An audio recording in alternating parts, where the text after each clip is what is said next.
नमस्कार दोस्तों, मौसम चलवास में आपका स्वागत है। बात करेंगे राजस्थान के मौसम के बारे में, जिसमें आपको बताएंगे कि अगले 24 घंटों के दौरान और खासकर रात को कैसा रहेगा राजस्थान के क्षेत्रों का मौसम। तो यहाँ पर देख सकते हैं पाकिस्तान के दक्षिण मध्य भागों के आसपास जो है सर्कुलेशन बना है, जो कि अगले 48 घंटों के दौरान मजबूत होते हुए यानी चक्रवाती हवा का क्षेत्र बनते हुए WD के लिए परिसंचरण तंत्र का काम करते हुए पश्चिमी राजस्थान से ये राजस्थान के क्षेत्रों में एंट्री करेगा और ये जोधपुर बीकानेर संभाग के क्षेत्रों से होते हुए जो है उत्तर की ओर उत्तर पूर्व की ओर बढ़ेगा। उसके बाद में जो है ये जो पंजाब के दक्षिण क्षेत्र है, हरियाणा के दक्षिण क्षेत्र है, इन क्षेत्रों की ओर बढ़ जाएगा और बारिश देते हुए आगे बढ़ेगा। 4 तारीख से बारिश की गतिविधियों की शुरुआत जैसलमेर, बीकानेर, गंगानगर के क्षेत्रों सहित जो है पंजाब, हिमाचल के क्षेत्रों में शुरू हो जाएगी। 4 तारीख देर रात्रि के बाद से ही 5 तारीख की शुरुआत से ही बारिश में बढ़ोतरी होने लगेगी राजस्थान के पश्चिमी भागों सहित। अभी एक कमजोर WD लगभग आगे निकल चुका है, थोड़ा बहुत इसका असर अगले 24 घंटों तक बना रहेगा। वहीं पूर्वी मध्य भारत के आसपास जो है उच्च दबाव की गतिविधियों का केंद्र है, तो वहीं जो दक्षिण मध्य पश्चिमी भाग है यानी महाराष्ट्र के पश्चिमी भाग, वहाँ पर एंटी साइक्लोनिक गतिविधियों का क्षेत्र पश्चिम की ओर खिसका है और एक चक्रवाती हवा का क्षेत्र या सर्कुलेशन पाकिस्तान के दक्षिण मध्य भागों पर यानी जैसलमेर के पश्चिम में है। तो वहीं एक सक्रिय मजबूत WD जो है इस समय अफगानिस्तान के दक्षिण मध्य से लेकर उत्तर मध्य भागों तक बना हुआ है, जो कि आज रात के समय में इसके पाकिस्तान के क्षेत्रों में जो है पश्चिमी भागों में दस्तक देने से बारिश की गतिविधियों का माहौल बनेगा और वहाँ पर जो है हल्की मध्यम से लेकर तेज बारिश, कहीं कहीं भारी बारिश की गतिविधियों के साथ कई जगहों पर ओलावृष्टि व पाकिस्तान के मध्य पश्चिमी भागों से लेकर अफगानिस्तान तक माइनस में तापमान जाने की संभावना भी इसी WD के साथ रहेगी। और इसके बाद में एक और WD जो है जल्द ही 7 तारीख के आसपास प्रवेश करेगा। जेड धारा दक्षिण बनी हुई है, अरब सागर के पश्चिम के आसपास उच्च दबाव है, तो वहीं श्रीलंका और जो तमिलनाडु के बीच वाला क्षेत्र है वहाँ पर एक सर्कुलेशन बना हुआ है। अभी आपको एक प्रक्रिया समझाने की कोशिश करेंगे, जो कि एक छोटी सी जानकारी वो आपको देने की कोशिश करते हैं कि जब भी WD आता है हवाएं क्यों बदलती हैं और क्यों जो हवाएं उत्तर पूर्व से जो अरब सागर या बंगाल की खाड़ी या सागरों की ओर बहती है सर्दी के दिनों में वापस क्यों जो है मानसूनी पवनों के रूप में यानी मानसूनी पवनों का जो बर्ताव होता है उसकी तरह क्यों बर्ताव हो जाता है 2-4 दिन के लिए, जब पवनें सागर से नमी लेकर उत्तर पश्चिमी भागों की ओर बढ़ जाती हैं। तो यहाँ पर देख सकते हैं एक केवल आपको बता रहे हैं ये WD के रूप में। इसका मतलब यह नहीं कि यहाँ पर कोई WD बना हुआ है, केवल आपको एग्जाम्पल के लिए बता रहे हैं कि जैसे मान लीजिए राजस्थान के उत्तर पश्चिम के आसपास एक WD बना हुआ है और एक पाकिस्तान के दक्षिण पश्चिमी भागों के आसपास हैं 2 WD आगे पीछे आ रहे हैं। ये जो अभी आने वाले WD हैं उसी का एक जो पूर्वानुमान टाइप हम आपको बताने की कोशिश कर रहे हैं। और उस समय क्या होता है कि हिमालयी राज्यों से लेकर उत्तर मध्य पंजाब और जो उत्तरी राजस्थान तक जो है उच्च दबाव की गतिविधियां बनी रहती हैं, यानी 1020 मिलीबार से लेकर 1040 या 1050 मिलीबार तक जो है हिमालय से लेकर जैसे जैसे जम्मू, हिमाचल और जो लेह के क्षेत्र हैं उससे दक्षिण की ओर बढ़ेंगे तो 1040 या 1050 से लेकर 1045, 40, 35, 30, फिर राजस्थान में आता है ये 1020 से 1025 के आसपास होता है और दक्षिण राजस्थान तक ये 1018-20 के आसपास रहता है। और जब सागरों की ओर बढ़ते हैं तो उस समय यहाँ पर जो दबाव हैं यहाँ पर गर्म रहते हैं सागर, और उत्तर पश्चिमी मैदानी इलाका या जो भारत का धरातलीय इलाका वो ठंडा रहता है, इसलिए दबाव ज़्यादा है। और सागरों की ओर दबाव कम है, 1010 से लेकर 1015 मिलीबार तक सागरों में इस समय दबाव बना रहता है, जो कि सामान्यतः इसके आसपास ही रहता है। कभी कभार जो है मौसमी गतिविधियों के बदलाव के कारण ये ज़्यादा या कम भी हो सकता है, लेकिन सामान्यतः यही बना रहता है औसत रूप से। और इस समय क्या होता है, हवाएं जो है उत्तर पश्चिम दिशा से जो है सागरों की ओर बहती है, क्योंकि हवाओं की प्रवृत्ति है ठंडी होती हैं, तो वह हवाएं जो हैं गर्म क्षेत्र की ओर बढ़ती हैं, यानी जहाँ पर दबाव कम होगा वह गर्म होगा और उसी ओर जो है हवाएं आगे बढ़ती हैं। तो उत्तर पश्चिम भारत में गर्मी के दिनों में जब दबाव कम होता है या तापमान अधिक होता है उस समय धरातल गर्म होता है, तो ठंडी हवाएं जो हैं सागरों से जो गर्म माहौल बना हुआ है, गर्म धरातलीय इलाके हैं वहाँ पर पहुँचती है। और ये हवाएं जब पहुँचती हैं तो ये सागरों से होकर गुजरने के कारण ये नम हो जाती हैं, आर्द्र हो जाती हैं, जिससे ये हवाएं जो है नमी लेकर पहुँचती हैं और बादलों का निर्माण करती हैं। तो अभी सर्दी के मौसम में हवाएं उत्तर पश्चिम से बह रही हैं और ये सागरों की ओर बहती है, क्योंकि वहाँ पर तापमान उत्तर पश्चिमी या उत्तरी भारत के मुकाबले तापमान ज़्यादा है और वहाँ पर इलाका जो है समुद्री हो या धरातलीय हो, दक्षिण की ओर थोड़ा, तो हवाएं जो हैं उसी ओर बढ़ती हैं। लेकिन जब भी कोई WD यानी जेट धारा जब दक्षिण ज़्यादा होती है तो उसके अंदर जो है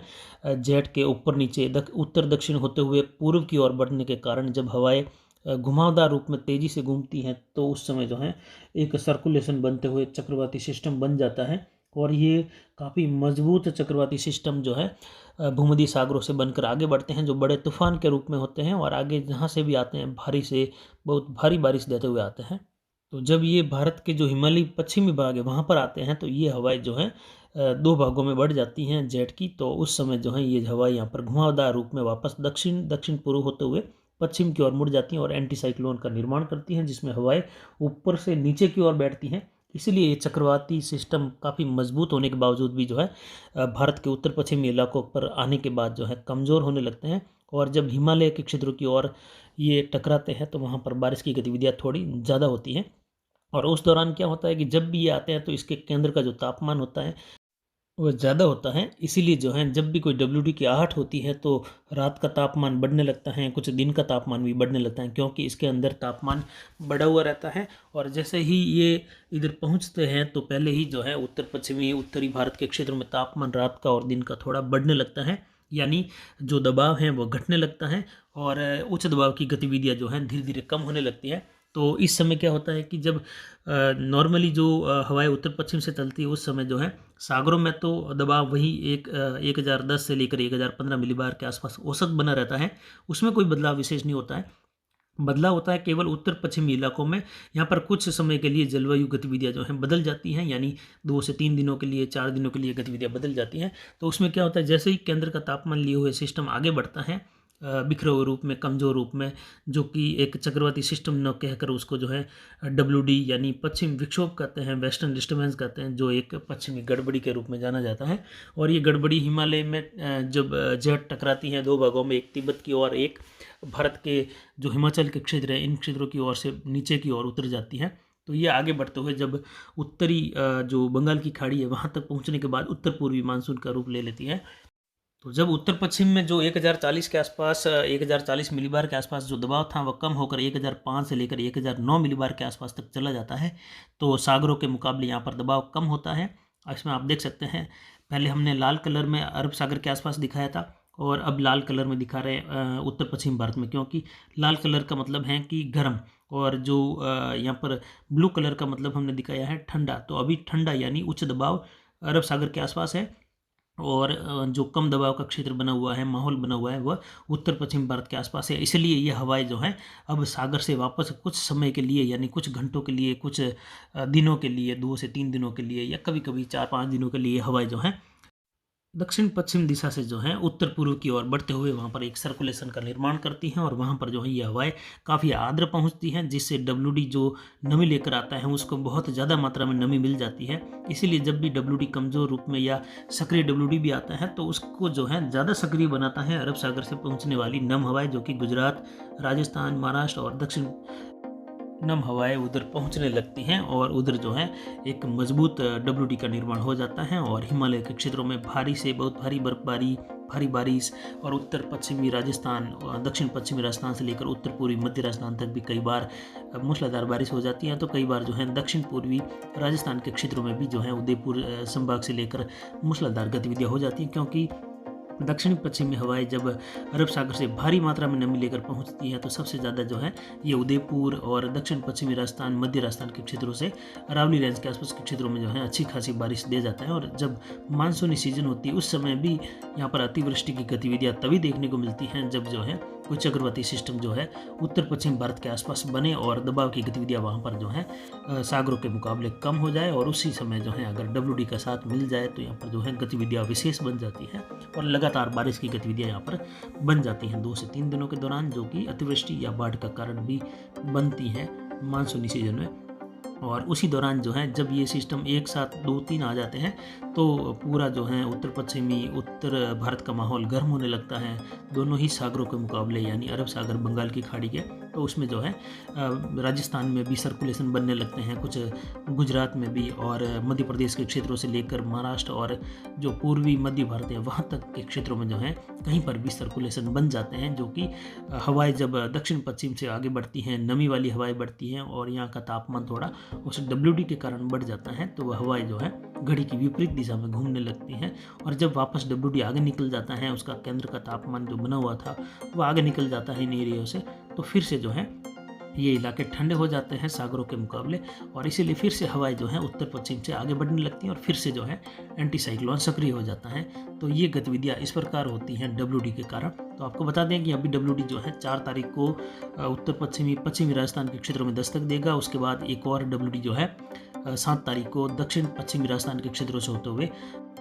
उत्तरी गुजरात से लेकर दक्षिण पश्चिमी दक्षिण मध्य राजस्थान से होते हुए ये उत्तर पूर्वी राजस्थान की ओर आगे बढ़ेगा जेड के सारे। और उसके बाद 11 जनवरी को एक और जो है सक्रिय WD आने की संभावनाएं बनती हुई दिखाई दे रही हैं। जेड असामान्य रूप से बनी हुई है और लगभग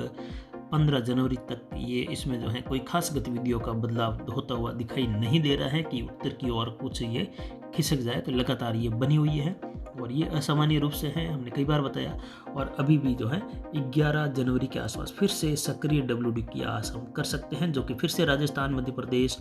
और कुछ गुजरात के उत्तर पूर्वी इलाकों से लेकर पंजाब, हरियाणा, हिमाचल तक बारिश देने के लिए अनुकूल स्थितियाँ बनती हुई फिर से दिखाई दे रही हैं। और वो भी WD लगभग दक्षिणायन होने की ही संभावनाएं लग रही है। तो फिलहाल देखा जाए तो राजस्थान के क्षेत्रों में दक्षिण पश्चिमी राजस्थान, जोधपुर संभाग में मौसम शुष्क बना रहेगा। रात के समय में कल से कुछ बादलों की आवाजाही बढ़ेगी और 4 तारीख से बारिश की गतिविधियों की शुरुआत भी यहाँ पर देखने को मिलेगी। दक्षिण पूर्वी राजस्थान की बात करें तो यहाँ पर उदयपुर, कोटा संभाग में भी मौसम लगभग पूरी तरह से शुष्क बना रहेगा, लेकिन कल से बादलों की आवाजाही शाम के समय से कुछ बढ़ सकती हैं और 4 तारीख से घने बादलों की आवाजाही के साथ 5 तारीख से यहाँ पर भी खंड वर्षा की गतिविधियाँ शुरू हो जाएगी। उत्तर पूर्वी राजस्थान में देखा जाए तो यहाँ पर अजमेर संभाग के क्षेत्रों से लेकर जयपुर, भरतपुर संभाग के क्षेत्रों में मौसम शुष्क बना रहेगा। कल से बादलों की आवाजाही यहाँ पर बढ़ेगी और न्यूनतम तापमान जो है जोधपुर संभाग से लेकर उदयपुर,